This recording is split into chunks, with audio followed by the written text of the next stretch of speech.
were pretty unhappy with how the team played the last two games at home. Is this any better, the same, worse? We're a very fragile group right now, as you can see. You know, you're up 1-0, and you don't have a great second period again, but you make it 2-2, and then give up another goal at the end of the second period. And once you're in the cycle we're in, it's hard to get out of it, and it's going to take a lot of work physically and mentally to get out of the situation we're in. And it's just it's frustrating. As Nico, what his experience has been like so far, and he said it sucks.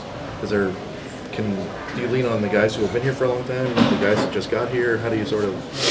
Well, you lean on everybody, but obviously the guys that have been here, and obviously when you're 0-5, I hope he says it sucks, because it does suck. I mean, it's a result-driven business, and we're just not getting it done. And we got a lot of work to do. We've been together less than a month, so it's not going to happen overnight, but we certainly got to buckle up and do a better job in a lot of areas. Is the first step for the team kind of what Nico's line did, just kind of keep it simple? Maybe that should go for everybody to get out of this, start off that way. Listen, that line was our best line. You saw it, right? One thing about this game is it rewards honesty, and we're not honest enough. We're honest at times, but we're not honest enough, and that's something we got to learn. And we got to get out of this rut by playing a little bit more honest hockey. Nico mentioned the fact that you guys need to score more of those greasy goals now to get out of it and work. And his goal was a perfect example. He made that goal down the dashboard, followed it up. Right.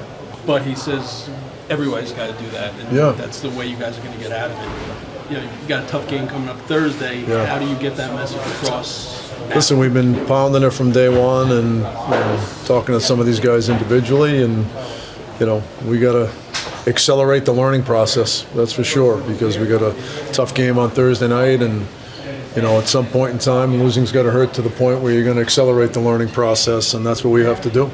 Do you think losing is hurting these guys enough now? I think so, but we'll find out. Is a win the only way to break the fragile group? Are there incremental steps? I think win right now, yeah. We need a win. We need to find a way to get a win, and this can wear on you in a hurry, and you can see it in our guys' faces. And but that being said, it's a National Hockey League, and nobody's feeling sorry for you. You got to get out and dust yourself off when something good doesn't happen, and make something good happen, or just make sure. Within a shift in this league, sometimes nothing will happen, and that's okay. It's a good league, and we've got to find that balance of knowing when to make a play and knowing when nothing good. If nothing happens, it's a good shift. Was there a message from you or Mike after the game, or the team shouldn't need that at this point? We talked it between the second and third, so there was no message after the game. Well, also about the fragility of the team. You mentioned that. 2-2, you fought back in that game, and the minute and 20 after that tying goal, they get that goal.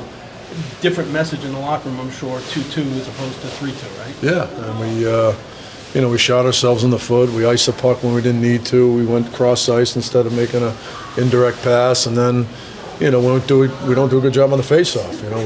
We get picked easily. We don't block a shot. And it ends up in the back of the net. So, listen, these are things that we can clean up, and I don't.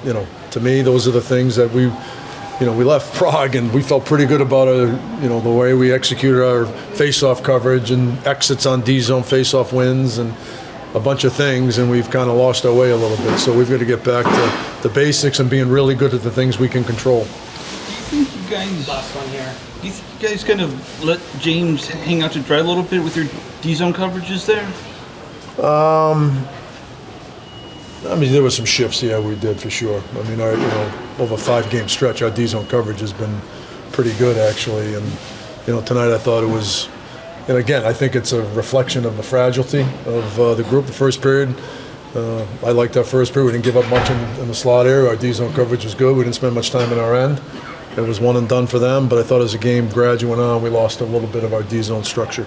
And I think that is a reflection of the fragility of our group.